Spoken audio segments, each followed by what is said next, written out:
Et les regards se tournent maintenant forcément aussi vers Kharkiv, deuxième ville d'Ukraine. Près d'1,5 million d'habitants avant la guerre, 1,3 million toujours selon le gouverneur régional. Beaucoup d'Ukrainiens ont décidé de rester, même de revenir pour poursuivre le cours de leur vie malgré la guerre. Le ton est peut-être toutefois en train de changer. Kiev a annoncé ce matin l'arrivée d'un nouveau commandant à la tête des troupes de la ville. Les explications d'Emmanuel Chaz sur place.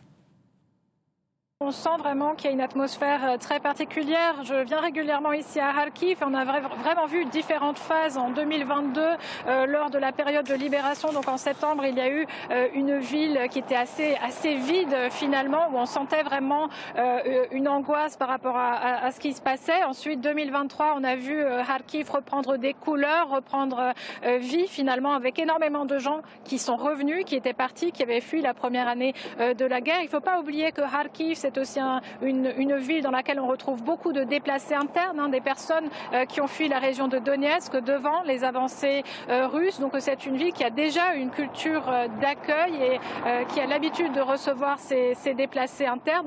On se rend compte finalement que des milliers de personnes arrivent à nouveau. Donc c'est un peu une redite.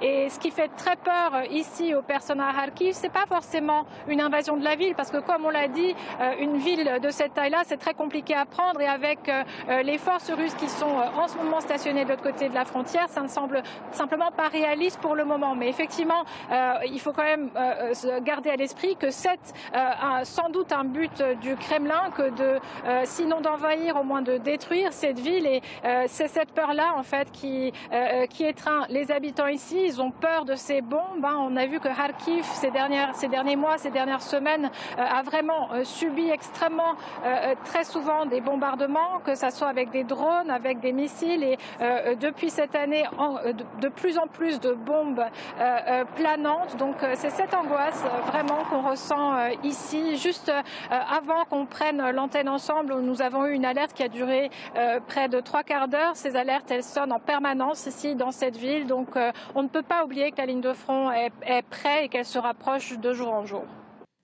Voilà, Gauthier Rabinski. Emmanuel nous disait tout à l'heure, ça paraît complètement irréaliste d'imaginer que Kharkiv, deuxième ville d'Ukraine, où je le disais, 1,3 million Ukrainiens ont décidé de rester et de poursuivre le cours de leur vie le plus normalement possible malgré la guerre. Ça paraît impossible de s'imaginer qu'elle puisse tomber, être prise par les forces russes. Est-ce que c'est vrai ? Non, ça n'est malheureusement pas impossible. Tout dépend de la capacité de résistance, justement, des forces ukrainiennes. Quand vous disiez les habitants essayent de mener une vie normale, il y a des serments en ce moment à Kharkiv où on dit « je jure de ne pas quitter la ville, quoi qu'il m'en coûte ». Et ce que disait Emmanuel aussi, il y a des personnes donc déplacées d'autres régions d'Ukraine, notamment de l'Est, du bassin du Donbass, qui ont trouvé refuge dans cette grande ville de Kharkiv. Et donc, oui, il y a un esprit de résistance, et il y a l'esprit aussi que les choses ne sont jamais perdues. Au début de la guerre, Kharkiv était, souvenez-vous, très mal en point, et elle a été... pas libérée, mais les Ukrainiens ont repoussé les Russes très largement.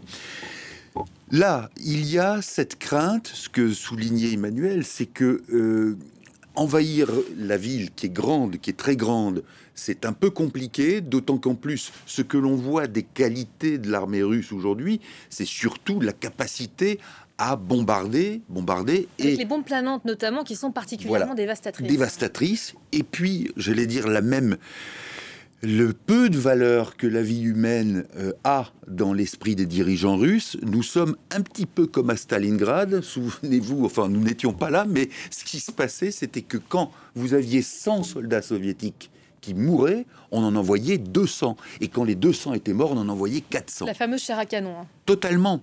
Et c'est comme ça que les troupes allemandes ont été vaincues, non pas par la qualité des soldats soviétiques, mais par le nombre.